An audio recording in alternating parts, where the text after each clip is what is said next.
Hey everyone, it's gr0bbs again, back with the first video for 3.10. I've missed you all. The league so far is really fun. I hope you guys are having a lot of fun too.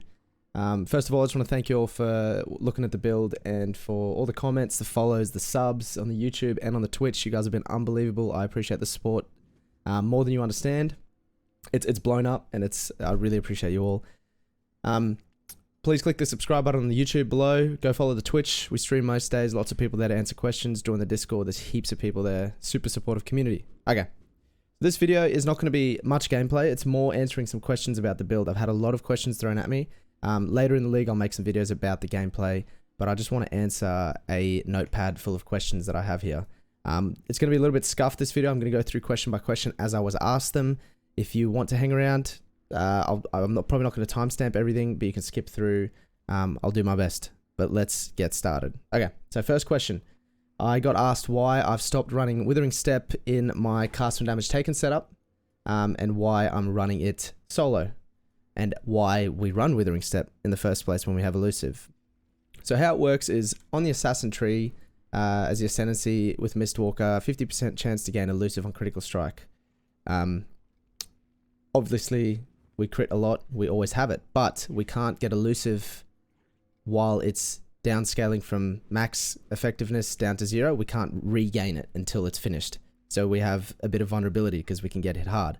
So what Withering Step does, it also gives us Elusive, but it doesn't share a cooldown. So if we have Elusive from critting and we pop Withering Step, we again have Elusive, but this resets our Elusive from Assassin, which means next time we crit, we have Elusive again. And then next time we press Withering Step, we have Elusive again. And the reason I put it on left click is you don't have to cast it all the time. If you hold left click in, it will cast it every time it can without you having to do anything. And most people will be holding left click when they're playing this game. So it will auto. I have not let go of left click, and again, it's cast again. So just show you a bit of a demonstration of how that works. Let's just go to Blood Aqueducts. So watch now. I'm holding left click. I've got Elusive because of critting. Now it's reset it. I've got Elusive because of critting again. Now it's reset with left click. It just makes sure you always have Elusive up, which means we're tankier, right? Perfect. That's how we stay dodge capped. So there's that answer. Put Elusive at level 20 on your left click on a solo link. Don't link it to anything else. Don't link it to cast from damage taken. I recommend just doing this. Awesome. Second part. I got asked, when do we swap to which gear? Like, when do we go to 2 cold iron points instead of a Benos and a cold iron point? And the answer is when you have an Asenath. So I've literally just hit maps on this character. I'm behind because I only started the league late. I was away from home. So don't look at my gear. It's all scuffed. I've literally just hit maps and just grinded a few for fun.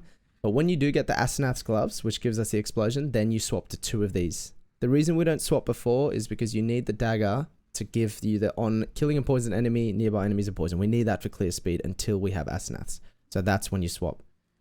Next question is Immortal Call or Steel Skin. I think it's personal preference. If you want to do the math, until a certain amount of life, Steel Skin is better.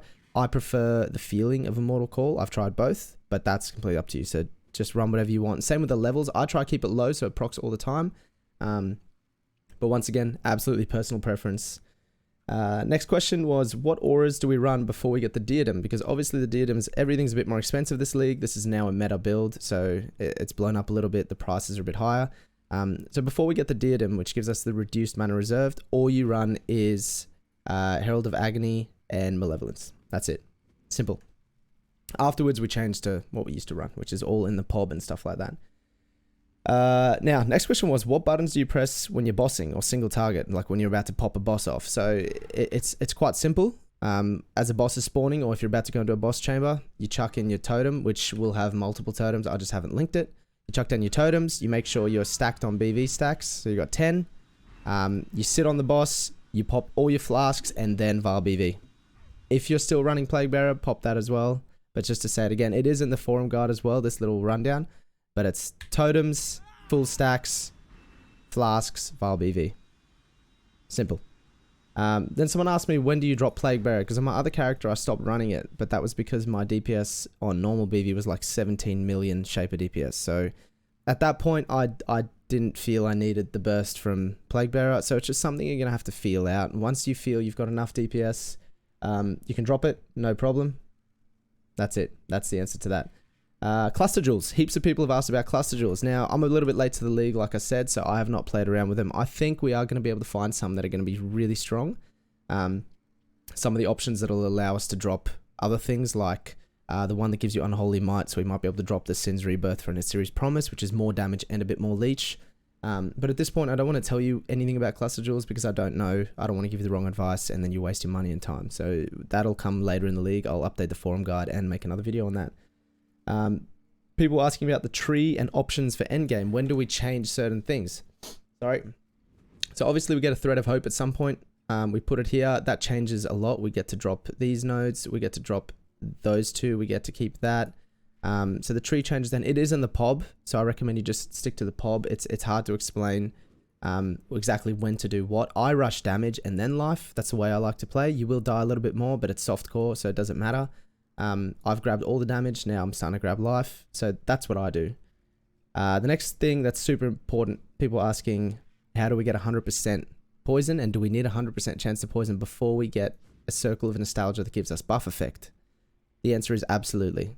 So before we get a Circle of Nostalgia, I don't have one yet. You should be grabbing this and that. Gives you extra 25% chance, which puts us at cap when you have Corralitos and Herald of Agony and Noxious Strikes. If you're not going to go all the way down there, which I do recommend, there are 2 nodes here that give us 10% chance to poison. And that's great. But then, like I said, once we have the Thread of Hope and we have a Circle of Nostalgia that increases our buff effect of Herald of Agony, which gives us more poison chance, you can drop this cluster and save all these points traveling there, which we can use for other places. I explained Thread of Hope, explained Poison Cap. Okay, and Golden Rule. A lot of people ask me about Poison Immunity, Golden Rule, stacks like that. We are going to find a variant. I'm working on it right now to try find a variant where we can chuck in the Golden Rule. And there's a few Cluster Jewels that give us really good benefits when we poison ourselves. So I'm going to try run a version where we are immune to poison, but we poison ourselves. And we're faster, we do more damage. If I can make that work, I'll update it straight away because I really want to. That sounds like something that could be super strong. I think that's about it, guys. Other than that, the build is just as good, if not better than it was. It's actually probably better because of the amount of mobs in a room. It's just fun to poison and blow everything up. I'm still low levels, low gear, and it's fun already.